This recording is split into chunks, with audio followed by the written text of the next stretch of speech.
seorang guru kesenian dengan status honorer tahun 2012, pernah disudutkan oleh pimpinan sekolah di SMK MJPS 1 dan SMK MJPS 2 Tasikmalaya. Dipecat oleh pihak yayasan dengan tuduhan bahwa Hari Nurisman SPD sebagai ketua tertinggi Kesatria Galunggung Jawa Barat sekaligus sebagai ketua geng motor tanpa menunjukkan data dan fakta tentang keterlibatan Hari Nurisman dalam perkara tersebut. Padahal sebelumnya dia sudah berkoordinasi dan meminta izin kepada Kepala Sekolah SMK MJPS 1 dan Kepala Sekolah SMK MJPS 2 untuk membantu membina para pelajar yang masuk menjadi anggota geng motor. Bahkan dari Polres Tasikmalaya Kota melalui bagian intercam langsung menghubungi Hari agar datang ke Mako Polresta untuk berkoordinasi.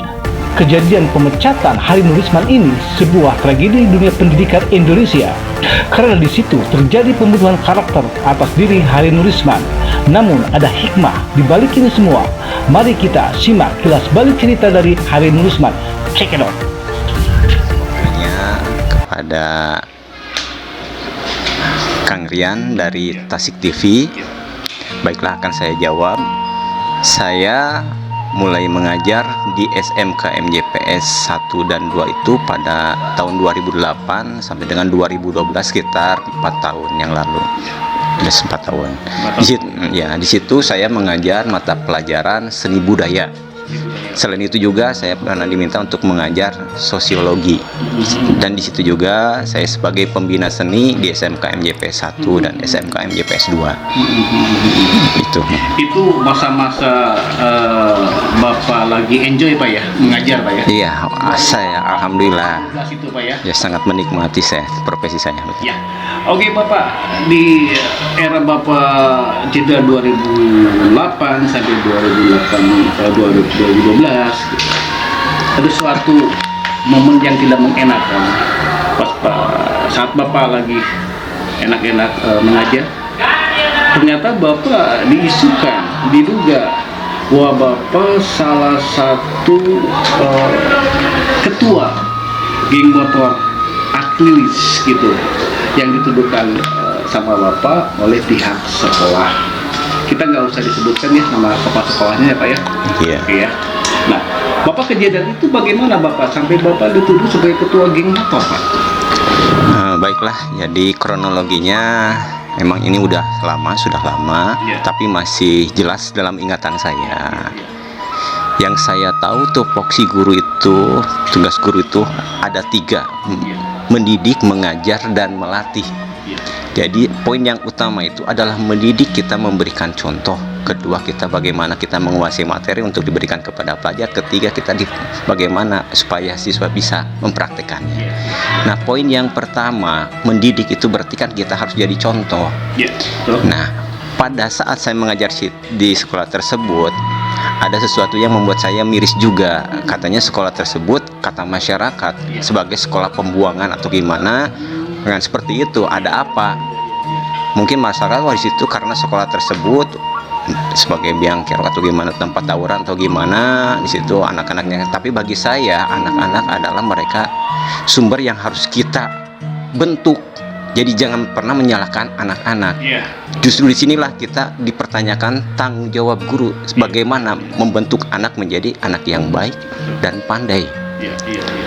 Nah, terkait tadi tuduhan, karena saya sebagai seorang guru punya tanggung jawab moral bagaimana supaya ini anak sudah terjerumus jadi ya istilahkan kenakalan remaja atau gimana ke geng motor. Saya sangat prihatin. Panggilan jiwa, saya mencoba bagaimana mengajak mereka untuk menjadi siswa yang baik. Saya koordinasi dengan pihak kepala sekolah juga dengan guru-guru yang lain. Yuk kita sama-sama ini anak-anak kita bina. Nah, adapun tuduhan seperti itu, oh ini karena emang bagaimanapun juga saya ada di antara mereka.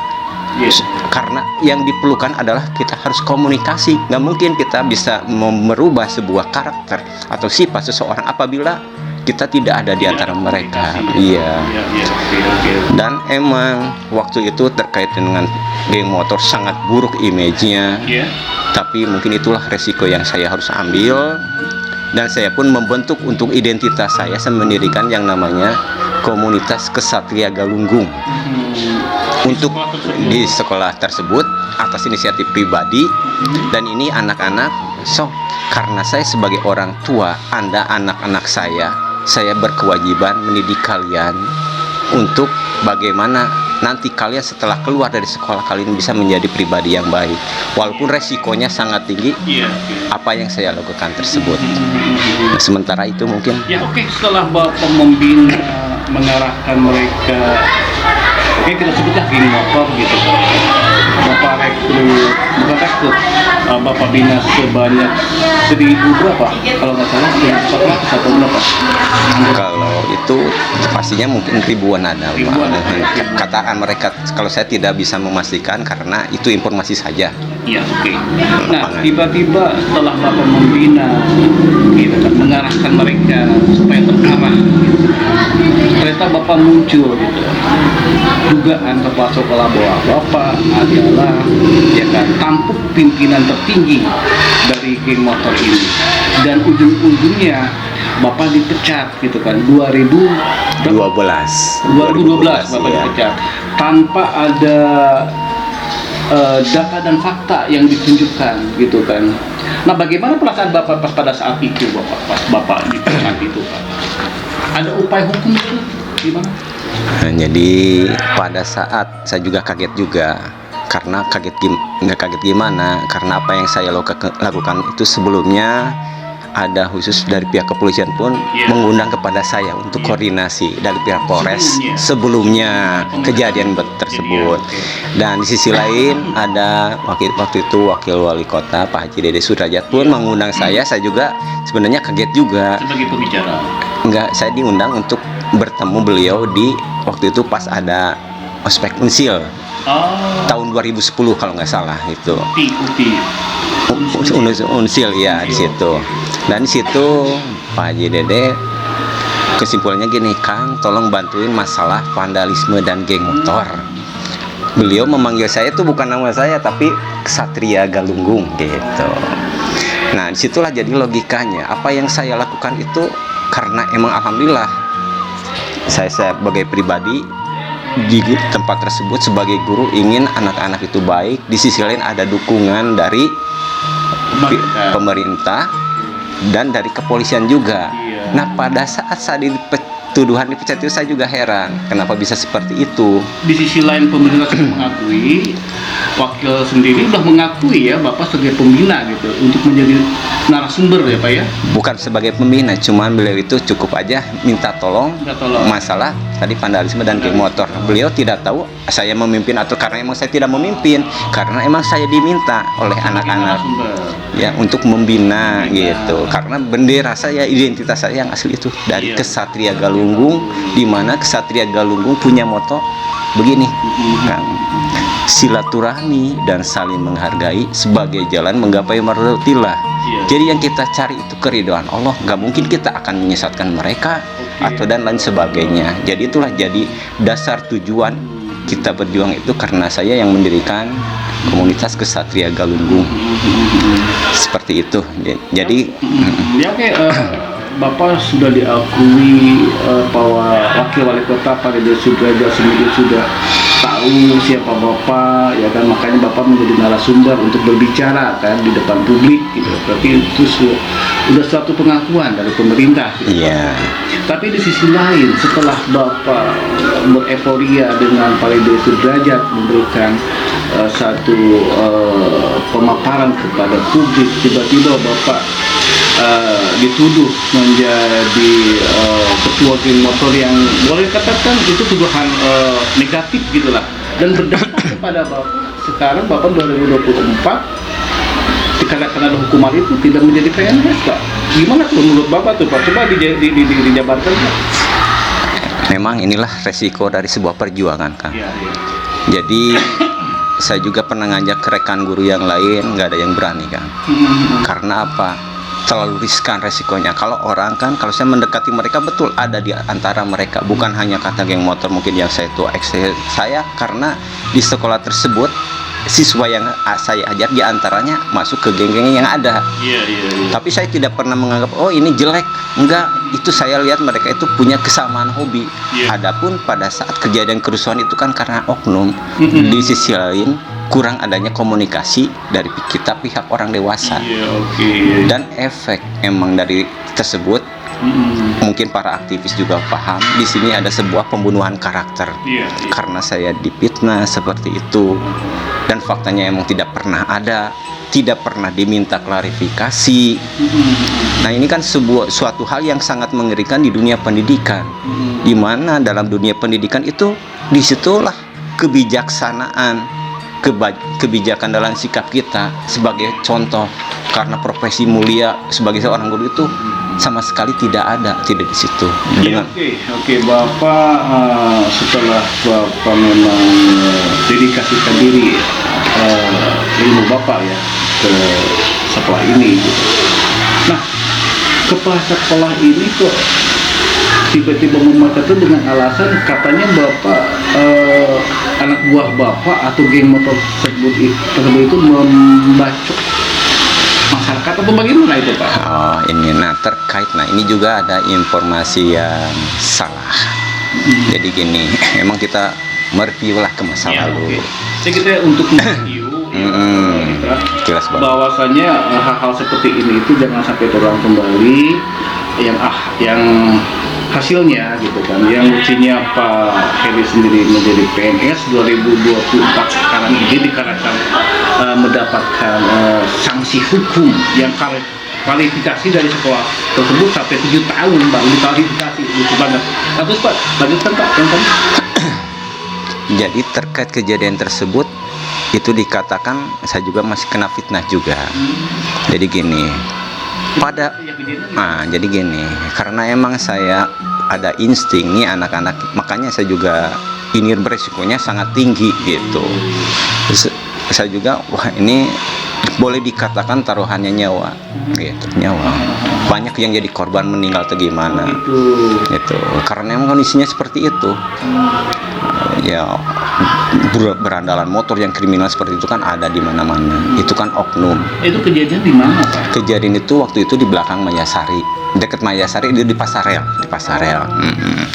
Nah, bukan. Jadi pada saat itu ada kelompok motor yang saya bina. Mereka itu pelajar, namanya Crocodile Soccer. Crocodile Soccer, iya. Nah di situ istilahnya saya udah melarang, jangan rolling atau konvoy malam itu, karena insting saya wah kayaknya sedang tidak kondusif ini dan itu, saya melarang. Tapi anak-anak maksa, ya oke lah gitu, ini kan gitu sambil. Dan di perjalanan emang karena tadi kita mencoba bersikap bijak itu tidak langsung memponis ini kan gitu, kita harus pemahaman medan dulu. Ternyata wah ini kayaknya nggak boleh ada seperti ini lagi, konvoy malam kan gitu. Nah pada saat itu jam setengah 10 malam 2000 berapa itu? 2012 okay. Kalau nggak salah Februari. Nah di situ kan sedang ada konflik dengan geng yang lain gitu, anak-anak, karena itu konflik dengan antar geng itu banyak. Nah di situ saya mencoba mengamankan anak. Ada di itu kalau nggak salah itu bengkel, anak-anak di dalam, saya di luar menjaga mereka. Oh pas pada malam itu Bapak ada di situ juga? Ada. Berarti untuk berjaga-jaga atau gimana? Iya menjaga itu, karena saya juga pengen tahu selama ini seperti apa sih mereka gitu. Langsung terjun langsung. Iya, karena itu pertama kali saya amankan anak-anak di dalam. Emang waktu itu pas sedang banyak konflik. Nah di situ saya istilahkan lengah, saya kena bacok. Bapak? Iya, sebelah dahi saya. Saya emang tidak tumbang, mereka langsung kabur ini kan gitu. Enggak, pas pada saat Bapak kena bacok itu posisi Bapak tuh lagi apa? Lagi nongkrong juga? Enggak, lagi memberikan pengarahan ke anak-anak gitu. Di pinggir jalan? Di pinggir jalan, anak-anak di dalam, kan bengkel ada di dalam. Di situ, jadi anak-anak aman. Saya di depannya gitu. Tiba-tiba ada yang motor yang itu. Di situ sempat ribut nggak? Dia langsung kabur, jadi sudah mau. Oh berarti nggak sempat ribut? Nggak sempat tawuran? Enggak. enggak, langsung kabur. Oh, langsung membacok Cuman Bapak. satu, iya sama Bapak. Ya, Nah, terus, nah di sini uniknya ada begini. Iya. Jadi di situ katanya ternyata dalam pemberitaan lagi ini, ternyata judulnya guru dibacok oleh mantan murid. Nah ini kan mungkin ada pertanyaan, berarti logikanya antara saya dengan orang tersebut pernah saling kenal. Ada masalah juga. Iya, malah ada masalah juga dan saling kenal. Iya, oke. Ternyata setelah klarifikasi saya cek ke mana ke penjara, Ya. anak tersebut dia nggak kenal saya juga nggak kenal dengan dia. Oh, jadi yang membacok Bapak tuh kena, dapat. Dapat. Nah, beberapa hari kemudian. Dan saya juga menenangkan anak-anak yang lain, nggak usah dibalas lah, nggak usah dibalas. Bukan gitu. Nah di situ kan intinya kita nggak ingin jadi tambah rumit, masalah tambah rumit. Biarkan saya nanti ketemu dengan pimpinannya, gimana seperti apanya. Intinya jangan sampai masalah ini berlanjut. Bahkan anak tersebut di bawah umur, kan gitu. Saya minta ke polisi juga dicabut aja lah BAP-nya, nggak apa-apa, kasihan anaknya. Oh, gitu. Jadi bukan saya ini kan saya minta kasihan anaknya di bawah umur, tapi dari pihak kepolisian tidak, karena ini udah kriminal murni. Jadi biarpun saya meminta BAP-nya dicabut karena kasihan saya. Kan Bapak seorang kesatria ya, pas pada saat Bapak dibacok itu memang dalam kondisi lengah ya Bapak ya? Iya, lengah karena saya fokus memberikan arahan ke anak-anak.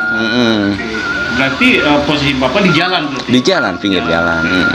Oh, iya, oke Bapak, setelah kejadian itu terus media sendiri mengekspos Bapak dibacok mantan Murid. padahal muridnya ada di situ ya kan? Iya. Ya, Yang murid mungkin murid yang lain. yang lain ya, oke. Nah setelah itu terjadilah sikap negatif dari kepala sekolah ya? Dari pihak sekolah ya, mungkin seperti. Berapa hari setelah kejadian itu? Kalau nggak salah Sanksi itu Pak? itu kejadian bulan Februari, Maret saya tanggal 9 kalau nggak salah ada lewat media. Saya juga pernah dipanggil begini oleh ketua yayasan waktu itu, almarhum Pak Jin. Jadi begini, saya diminta mengaku kalau saya itu mendirikan geng motor. Diminta dipaksa mengaku, iya, untuk karena saya mengaku gimana, saya nggak pernah ini. Lagi pula istilahnya kan yang jelas ke anak-anak pun tahu Pak Hari itu ketua Kesatria Galunggung. Iya, oke. Jadi apanya yang salah? Coba dilihat ke anak-anak di mana saya tercatat sebagai anggota geng motor manapun, nggak ada, saya nggak ada. Karena tadi tujuan saya kita dari Kesatria membina semuanya. Karena saya sebagai orang tua, ibaratnya kan kita kelompok kami Kesatria kelompok khusus, kita punya misi khusus gimana ini Tasik aman gimana nih caranya seperti ini supaya yang lain pun mencontoh. Pendekatannya ya komunikasi. Di sisi lain kita juga harus punya keberanian nyali tanpa iya betul. Karena malam saya datang jam berapa saya datang ke markasnya gimana seperti itu, dan alhamdulillah udah ada pembuktian dengan tadi kita prinsipnya silaturahim. Kedua di sisi lain kita juga mempersiapkan nyali karena mereka akan bukan tunduk, akan ikut reaktif, ya? Iya betul, apabila mereka ternyata ada orang yang lebih berani daripada saya, orangnya seperti tadi bijaksana, tidak menyalahkan. Saya tidak menyalahkan mereka, tidak, karena emang pada masanya usia seperti itu perilakunya jadi juga diantaranya. Nah itu Bapak kan didesak oleh kepala sekolah atau pimpinan yayasan untuk mengaku, dan Bapak memang tidak merasa bersalah. Sikap Bapak gimana setelah pihak-pihak ke yayasan mendesak Bapak untuk mengaku? Ya jelas, saya katakan seperti bagaimana saya ke anak-anak, saya katakan apa adanya dengan resiko apapun juga, karena ini resiko perjuangan dan saya pun memaklumi. Silakan mereka menganggap apapun juga, dan sekarang faktanya saya istilahnya tidak mengaku tidak, emang apa yang harus diakui karena memang saya bukan geng motor. Bapak hadir di tengah-tengah mereka itu cuma hanya membina. Iya, karena di situ juga akan anak-anak saya juga ada pelajar kan ada anak-anak pelajar. Iya, pelajar tuh banyak ke Gempriges, ke EKTC, Arkis, dan ada lengkap itu. Makanya ke anak-anak tolonglah istilahnya jaga silaturahim kalian, karena tadilah dari Bapak pegang konsep Ksatria Galung itu kan silaturahim dan saling menghargai. Cobalah saling menghargai. Insya Allah kalian akan tenang. Amanat saya seperti itu, cuman satu yang jadi patokan, tolong jangan sampai berbuat melanggar hukum, itu saja. Bapak yang sangat menarik lagi ada di sini, Pak. Bapak sudah konfirmasi, Bapak di situ ada saksi anak-anak ini juga. Pas Bapak dikonfrontir oleh ketua yayasan. Tapi kenapa ketua yayasan bersikukuh Bapak itu salah, dan Bapak ya ujung-ujungnya terjadi pemecatan 2000 berapa? 2012. 2012 itu. Gimana? Nah itulah Pak. Jadi buat apa saya bersikukuh juga berkonfrontasi, karena logika sederhana saya begini Pak. Jadi buat apa saya berargumen, toh permasalahan saya itu sederhana. Iya. Sangat sederhana. Apabila tuduhan saya emang sebagai ketua geng motor, silakan kumpulkan mereka yang istilahnya yang saya bina atau gimana di depan saksi orang-orang. Betul tidak? Tidak hanya sebelah pihak. Iya betul. Kan simpel sebenarnya masalah saya. Dan sangat disayangkan karena pemberitaan tersebut udah lewat media. Iya. Yang sangat saya sayangkan tuh dari pemerintah tidak ada respon. Pemerintah tidak hadir. Tidak ada. Dinas. Tidak pernah. Pada saya udah datang Pak, ini gimana? Karena Dinas Pendidikan. Dinas pendidikan nggak ada. Tidak hadir untuk memfasilitasi Bapak. Tidak ada. Dari DPRD kota juga nggak ada. Tidak ada. Nah itulah Pak. Jadi mirisnya dunia pendidikan Indonesia di kota Tasikmalaya seperti itu. Ya. Oke, Bapak di sini kan Bapak sudah dirugikan, walaupun misalkan ini pemirsa Bapak ini sudah terjadi beberapa belas tahun yang lalu, 2012. Tapi fenomena ini memang bisa diambil hikmahnya, baik dari Dinas Pendidikan sendiri atau yayasan atau tampuk pimpinan sekolah swasta negeri dan kepolisian, bahwasanya pihak yang dirugikan itu memang Pak Hari Nurisman ini dikena sanksi yang mestinya jenjang karir sekarang ini 2024 jadi PNS dikarenakan dieksekusi menjadi orang bersalah, dan ujung-ujungnya 2000 berapa ada klarifikasi dari pihak sekolah bahwa Bapak tidak bersalah. Ada klarifikasi itu. Yang pertama, waktu itu saya sendiri, saya lupa lagi, karena saya perlu saksi. Waktu itu saya mengajak rekan dari Babinsa Koramil ini yang namanya Pak Agus SB. Kita datang ke SMK MJPS 3 menemui sekretaris yayasan Pak Haji Dudung pada bulan Juli tahun 2019. Oke. Jadi 2012 ke 2019 baru klarifikasi bahwa Bapak tidak bersalah ya? Iya. Bapak terima nggak keterlambatan klarifikasi bahwa tidak bersalah itu? Nah, ini mungkin ada yang lain. Ini sih mestinya ya, karena ini perjuangan murni aja, bukan atas inisiatif dari pihak yayasan, tapi saya datang langsung ke sana. Itu pun istilahnya kan kita juga mungkin secara hukum di situ ada sebuah pembunuhan karakter. Kita berjuang, banyak orang bilang, Pak, Bapak itu nggak bersalah, banyak saksi Bapak ini kan. Bisa aja Bapak menuntut secara hukum kepada pihak lembaga gitu, seperti itu. Tapi saya nggak mau lah, kita mau baik-baik saja. Kita ingin, karena bagaimanapun juga sekolah pernah berjasa pada saya gitu kan, kita ingat baiknya gitu. Adapun masalah ini ya mungkin kita serahkan ya Allah, seperti itulah. Kalau jasa itu kan sekolah itu kan perlu keahlian Bapak. Tim Bapak selama 6 tahun, 4 tahun Bapak yang mengajar itu. Iya. Nah, sedangkan Bapak sendiri di sini gitu kan tereksekusi gitu kan, Bapak menjadi orang bersalah gitu. Apalagi sudah terekspos di media gitu. Klarifikasi itu cuma hanya klarifikasi tanpa Bapak direkrut kembali ke sekolah itu. Bapak nggak diambil lagi menjadi Tidak. Jadi adapun mungkin saya menolak, Pak.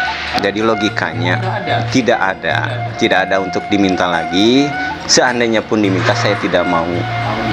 Mungkin karena apa? Ada beban psikologis karena yang namanya istilahkan kita udah kan kita menjaga mengantisipasi orang sebegitu teganya seperti itu, mungkin mereka mencari-cari lagi seperti itu. Nah, jadi yang paling diinginkan sebenarnya ini pemerintah harus turun tangan di sini, bersikap bijaksana, berpikir logis, menggunakan hati nurani.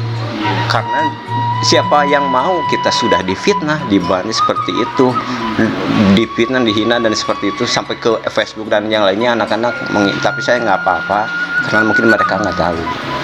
Jadi yang paling penting kedepannya buat saya pribadi, biarlah mungkin istilahnya ini pembelajaran untuk semua dan jangan sampai ada yang terjadi seperti ini lagi. Ini jadi supaya jadi kajian pemerintah bahwasanya undang-undang perlindungan guru dan dosen itu sok diterapkan. Jangan sampai ada korban karena kita sebagai guru honorer biasanya diperlakukan tadi sewenang-wenang. Iya, betul. Oke, pemirsa, sangat menarik sekali bahwa Pak Hari ini memang orang yang benar-benar kesatria. Artinya tidak ada satu balas dendam untuk sekolah tersebut ya Pak ya, yang memberikan sanksi terhadap Bapak. Iya, oke Bapak, 2024 ini kan sekarang ini kan di kejadian 2012 sampai 2024 ya kan. Nah, mungkin pemirsa sendiri ingin tahu setelah Bapak kena sanksi, Bapak sekarang aktivitas bagaimana Bapak?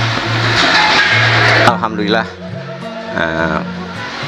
waktu kejadian saya dipecat di situ emang pasti awalnya sakit hati ya. Siapa yang nggak sakit, ibarat yang jatuh kan sakit dulu. Tapi di situ ada hikmahnya. Lagi pula yang paling penting istilahnya anak-anak tetap menganggap saya sebagai guru. Guru memberikan pesan, tolong anak-anak sebagaimana kita orang tua dan anak. Orang tua cuma bisa mendoakan anak-anak sukses dan ini sebagainya. Dan alhamdulillah, tolong Bapak juga didoakan anak-anak ya channel ini. Alhamdulillah tahun 2013 saya mungkin udah waktunya saya bekerja sebagai penjaga malam di Bank BRI. Dulu sampai sekarang alhamdulillah. Jadi itu mungkin diantaranya wasilah dari doa anak-anak juga. Dan ada harapan terbesar saya suatu ketika saya bisa kembali lagi ke dunia pendidikan yang saya betul sangat menikmatinya. Dunia pendidikan dalam konteks Bapak ada satu konteks pengakuan bahwa Bapak itu menjadi yang harusnya Bapak mendapatkan penghargaan jadi P3 atau PNS ya gitu. Seperti itu kali Pak ya? Iya. Walaupun kan sekarang Bapak mengajar juga di Muhammadiyah. Iya, betul. Gimana tuh? Maksud kembali lagi ke pendidikan itu gimana tuh Pak? Jadi begini, mungkin karena itulah jadi perjalanan yang panjang, ada kesan dan ternyata orang-orang sudah tidak meragukan guru adalah profesi yang mulia. Bukan karena ini dan lain sebagainya. Jadi ada harapan tadi misalkan kita lihat aja yang ada lah. Misalkan kita berjuang, bertahan karena kita punya cita-cita. Suatu saat kita akan diangkat menjadi PNS atau P3 kan gitu. Karena pada saat saya dipecat tersebut saya total sudah mengabdi menjadi tenaga honorer 8 tahun. Kalau digabungkan kalau sekarang berarti tambah udah layak lah PNS ya Pak ya. Insya Allah. Itu juga kalau pemerintahnya punya ini kan gitu. Tapi saya tidak terlalu berharap, kita real yang ada aja. Bahwasanya di sini kan harus jangan pura-pura tidak berharap, memang harus berharap. Dikarenakan memang pemerintah harus memberikan reward gitu kan, atau memberikan hadiah karena sanksi tersebut. Bapak tidak bersalah gitu kan ya, namun yang dikasih reward penghargaan. Itu di PNS seperti itu Pak ya. Kalau orang yang memahami, orang punya akal sehat dan punya hati nurani pasti akan berpikir seperti itu Pak. Dinas Pendidikan Provinsi akan mendengar. Terima kasih, amin. Harapan Bapak ya kan, untuk penggantian sanksi tersebut gitu yang tidak salah gitu seperti itu. Oke, mungkin terakhir harapan Bapak terhadap pemerintah daerah pemerintah provinsi yang sekarang insya Allah Pak Deddy Mulyadi yang akan menjadi pemegang tampuk pemerintahan Jawa Barat. Mungkin ada permintaan untuk Pak Deddy Mulyadi sebagai gubernur terpilih. Silakan Bapak. Terima kasih. Ada harapan besar karena bagaimanapun maju mundurnya, terhormat, terhinanya sebuah negara adalah pendidikan. Pendidikan yang membuat orang lain mulia, gitu. Bukan hanya sekedar ilmunya saja, tapi juga dengan sikap itu yang lebih tinggi daripada ilmu. Dan harapan saya, istilahnya, karena saya menjadi istilahkan sorotan anak